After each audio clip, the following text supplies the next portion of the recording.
राहुल गांधी जो हैं वो चोरों के सरदार हैं, तो इसलिए उनका बोलने का मुँह ही नहीं है, वो बोल ही नहीं सकते। वो जो वादा नरेंद्र मोदी जी भाई का जो वादा है हमारे भारत से कि मैं यहाँ से भ्रष्टाचार मिटाऊंगा, तो उसके लिए जो भी प्रक्रिया होगी वो प्रक्रिया कर रहे हैं। स्पेशली खुद तो नहीं जा रहे हैं ना, जो अगर उन्होंने भेजा और उनके पास नहीं होता तब वो गलत थे। अगर वो वहाँ पर छापा पड़ा और निकला है तो ये समझ लीजिए ये गलत है और ये गलत रहेंगे। कांग्रेस ने हमेशा भरम में रखा है उनके लोग, उन्होंने जो मोहब्बत की दुकान सजाई है उसमें चोरी का सामान निकलता नज़र आ रहा है। हर इनका एक एक बंदा जब पकड़ा जाएगा, एक एमपी है, इसको जो है हर एक एमपी को, हर एक बंदा, हर एक कार्यकर्ता इनका देख लीजिए, ये पैसों को अब छुपाने में लग गए होंगे। मेरे नरेंद्र भाई मोदी जी मसीहा हैं, उस गठबंधन मेरे नरेंद्र मोदी भाई जी का कुछ नहीं बिगाड़ सकता। मेरे भाई हीरो हैं, मसीहा हैं, वो ही आएंगे, वही थे, कुछ नहीं बिगाड़ सकता। ये ठगबंधन है, ये गठबंधन ठगबंधन है, ये कुछ नहीं बिगाड़ पाएंगे। आप सोच लीजिएगा, आज की तारीख नोट कीजिएगा। नमस्कार, आप देख रहे हैं न्यूज़ पत्र, मेरा नाम है विनोद शर्मा। कांग्रेस के राज्यसभा सांसद धीरज साहू के घर से नोटों का जखीरा मिला है। लगभग 350 करोड़ रुपए धीरज साहू के घर से मिले हैं और गिनती अब खत्म हो चुकी है। लेकिन आखिर ये पैसा किसका है और जनता इसके बाद क्या सोच रही है? मेरे साथ सीधा समाज सेवी निशा जाफरी, इनसे बातचीत करते हैं। मैम, क्या कहेंगे, कैसे देखती हैं कांग्रेस पार्टी जो लगातार मोदी पर यह कहती है कि जब भी चुनाव आते हैं तो मोदी ईडी भेज देते हैं, नेताओं के घर सीबीआई भेज देते हैं, कुछ मिलता नहीं है, लेकिन ये जो 350 करोड़ रुपए मिले हैं, इस पर आखिर आम जनता क्या सोच रही है? अब तक जो इल्ज़ाम पे इल्ज़ाम बीजेपी पार्टी पर लगाए जा रहे थे बाकी की पार्टियां, अब ये उनके मुंह पे तमाचा है उल्टा। जो 350 करोड़ जो मिला है ये उनके मुंह पे तमाचा है।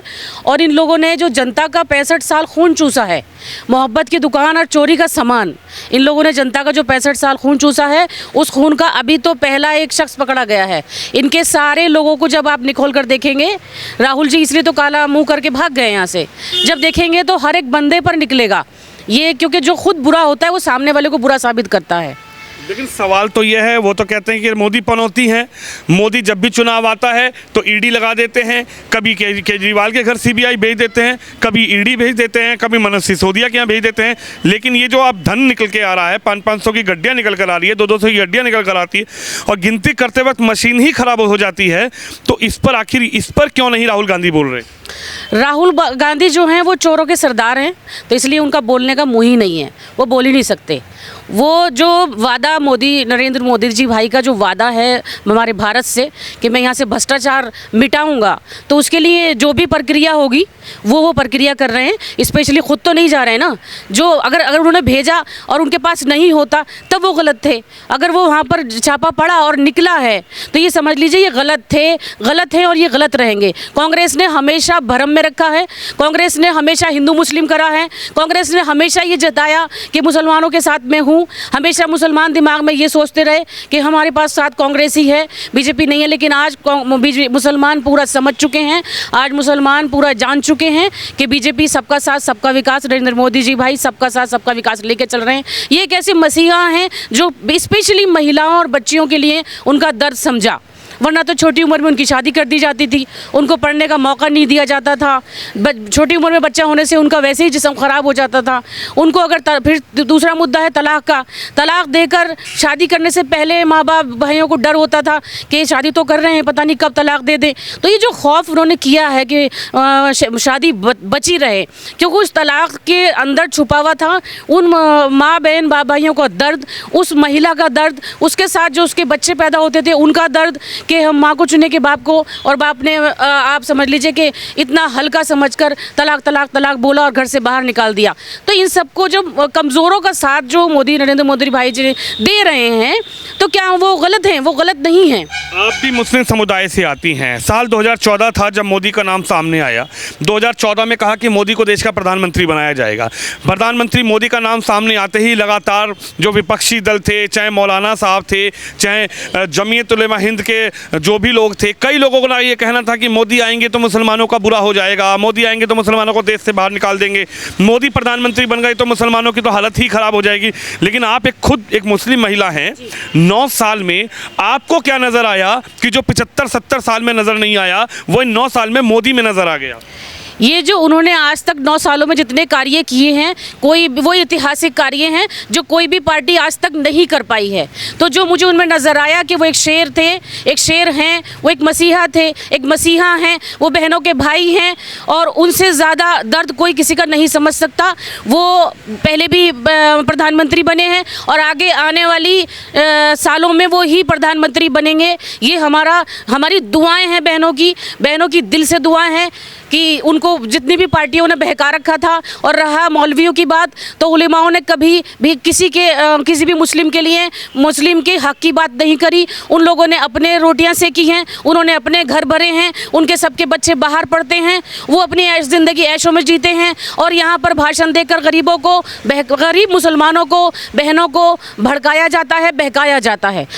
लेकिन सवाल तो ये है कि राहुल गांधी तो कह रहे हैं कि मोहब्बत की दुकान हमने खोली है, मोहब्बत का बाजार हम लगा रहे हैं। राहुल गांधी हो गए, प्रियंका गांधी हो गई और उधर अरविंद केजरीवाल हो गए। ओवैसी साहब कहते हैं कि भाजपा तो कहीं ना कहीं मुसलमानों को पहले कांग्रेस ने लूटा, अब मुसलमानों को मोदी लूट रहे हैं, अब मुसलमानों को भाजपा लूट रही है। ओवैसी कहते हैं मेरे साथ आइए, मेरा मोर्चा बनाइए, हमें मजबूत कीजिए, मुसलमानों की लीडरशिप होनी चाहिए। आज तक ओवैसी जी ने कितने मुसलमानों का, हम भी मुस्लिम हैं, कितने मुसलमानों का दिल्ली में भरा किया है ओवैसी जी ने? कितने का किया है? हम हैदराबाद नहीं चाह रहे, लेकिन हम दिल्ली में वो जाते हैं ना कि दिल्ली के मुसलमान उनके साथ हो। कितना भरा किया है ओवैसी जी ने? मुझे बता दीजिए। कितनी महिलाओं की उन्होंने शादी, कितनी बच्चियों, गरीब बच्चियों की शादी करी, कितनी गरीब बच्चियों में उन्होंने दहेज दिया, किसके हॉस्पिटल के लिए उन्होंने खर्चा किया? क्यों ही मोदी जी सोच रहे हैं? मोदी जी क्यों उनके साथ हैं? नहीं, गरीबों को हॉस्पिटल में सुविधा मिलनी चाहिए, गरीब बच्चियों को एजुकेशन मिलनी चाहिए, गरीब औरतों को घर मिलना चाहिए, उनको जो है उनका घर बसे रहना चाहिए। अरे तो राहुल गांधी ने भी सोचा होगा ना, ये तो कांग्रेस ने भी सोचा होगा ना। 70 साल से कांग्रेस पार्टी नहीं थी क्या सत्ता में? अगर राहुल गांधी जी ने सोचा होता तो फिर मोदी जी ने नहीं किया होता, राहुल गांधी जी नहीं किया होता। राहुल गांधी जी ने सोचा, वो पप्पू है, वो क्या सोचेंगे? उनके लोग, उन्होंने जो मोहब्बत की दुकान सजाई है उसमें चोरी का सामान निकलता नज़र आ रहा है। हर इनका एक एक बंदा जब पकड़ा जाएगा, एक एमपी है, इसको जो है हर एक एमपी को, हर एक बंदा, हर एक कार्यकर्ता इनका देख लीजिए, ये पैसों को अब छुपाने में लग गए होंगे, ये पकड़े जाएंगे और ये करेंगे। मोदी जी को चुनाव के लिए पैसा किसी का पकड़वाने की ज़रूरत नहीं है। मोदी जी मसीहा हैं, औरतों का हम दिल से कह रहे हैं। ये समझ लीजिए कि हमारे लिए वो शेर भाई हैं, वो कि वो आए, वही मोदी पीएम बने हैं, वही पीएम बनेंगे, वही बनेंगे प्रधानमंत्री। लेकिन सवाल तो जब उठा, जब 3 तलाक पर बात शुरू हुई, हलाला पर बात शुरू हुई, तो कहा जा रहा था कि शरीयत से छेड़छाड़ मोदी ना करें, शरीयत से छेड़छाड़ करेंगे तो मोदी को उसका खामियाजा भुगतना पड़ेगा, भाजपा को खामियाजा भुगतना पड़ेगा। महिलाओं का समर्थन करेंगे तो भाजपा को खामियाजा भुगतना पड़ेगा। 3 तलाक तो हमारा मुद्दा है, 3 तलाक तो हमारा मसला है, इससे सरकार का क्या लेना देना, इससे मोदी का क्या लेना देना? देखिए, मोदी जी ने जो किया है वो कानून में रहते हुए किया है और कानून, मोदी जी को कुछ नहीं भुगतना पड़ेगा। मोदी जी के साथ बहनों का प्यार है, ये समझ लीजिए। उन्हीं का शुक्रिया अदा करने के लिए जो आज हम प्रोग्राम में यहाँ आए थे, दरियागंज डीएम ऑफिस, तो ये हम सुबह सुबह बगैर नाश्ते के बच्चों को स्कूल भी नहीं भेजा और यहाँ सब महिलाएं आई थी। इससे ये साबित होता है कि जिस भाइयों के साथ बहनों का प्यार होता है वो हमेशा कामयाब रहते हैं, वो हमेशा कामयाब होते हैं। और रहा मौलवियों का, तो किसी इस्लाम में ये नहीं लिखा हुआ, क्या मौलाना अपनी बहन के साथ हलाला बर्दाश्त करेंगे? क्या किसी मौलाना की बहन को अगर तलाक होगी तो क्या वो खुश हो जाएंगे? तो उन्होंने अगर रोका है तो इसमें इस्लाम से क्या छेड़छाड़ है?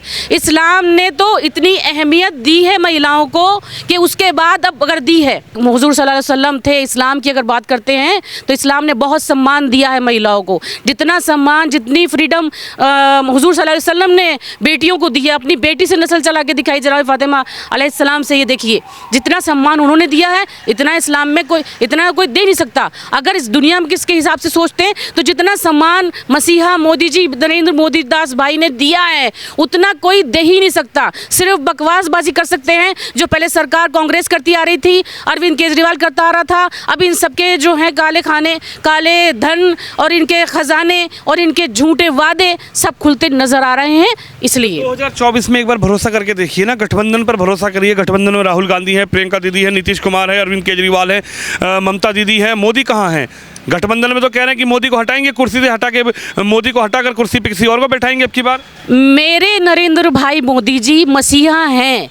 उस गठबंधन, वो गठबंधन मेरे नरेंद्र मोदी भाई जी का कुछ नहीं बिगाड़ सकता। मेरे भाई हीरो हैं, मसीहा हैं, वो ही आएंगे, वही थे, कुछ नहीं बिगाड़ सकता। ये ठग बंधन है, ये गठबंधन ठगबंधन है, ये कुछ नहीं बिगाड़ पाएंगे। आप सोच लीजिएगा, आज की तारीख नोट कीजिएगा। मोदी पनौती हैं।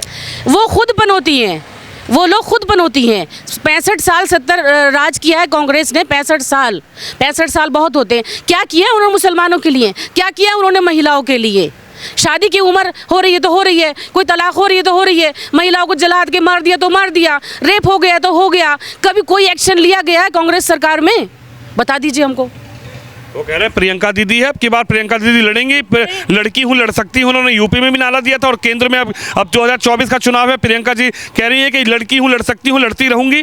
प्रियंका दीदी सारे सिर्फ डायलॉगों में लड़ सकती हूँ बोलती हैं। उन्होंने अगर वाकई में महिलाओं का दर्द समझा होता तो 65 साल जब राज किया कांग्रेस सरकार ने, तो आगे भी कांग्रेस सरकार ही होती।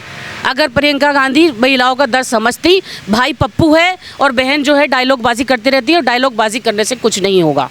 लग रहा है आपको 2024 में अब की बार मोदी फिर से, या फिर ये गठबंधन के सामने मोदी जी की हवा फुस हो जाएगी? इंशाल्लाह मोदी जी बहुत ही अच्छे तरीके से जीत हासिल करेंगे इंशाल्लाह। अल्हम्दुलिल्लाह ये बहन की दुआ है, हम तमाम सब बहनों की दुआएं हैं। ये समझ लीजिए कि मोदी जी बहुत ही अच्छे तरीके से जीत हासिल करेंगे। अभी 3 जगह हासिल की है, यहाँ पर भी सब जितनी जगह भी चुनाव होगा सब जगह जीत हासिल होगी और नरेंद्र मोदी जी ही बनेंगे पीएम, ये सोच लीजिए आप। तो 300 करोड़ 2024 के चुनाव से पहले कांग्रेस राज्यसभा सांसद के घर से निकले, उसके बाद गिनती खत्म हो गई। लगभग 350 करोड़ का वो आंकड़ा रहा। 500 के नोट, 200 के नोट, उस पर जनता की आखिर राय क्या है? हालांकि इस पर अभी राहुल गांधी ने कुछ नहीं बोला, प्रियंका गांधी ने कुछ नहीं बोला, लेकिन आम जनता अपनी राय जरूर रख रही है कि आखिर ये 300 करोड़ नेताजी के घर कहां से आए। आप भी इस खबर पर, इस वीडियो पर अपनी राय जरूर रखिए। कैमरामैन तुषार शर्मा के साथ विनोद शर्मा, दिल्ली से।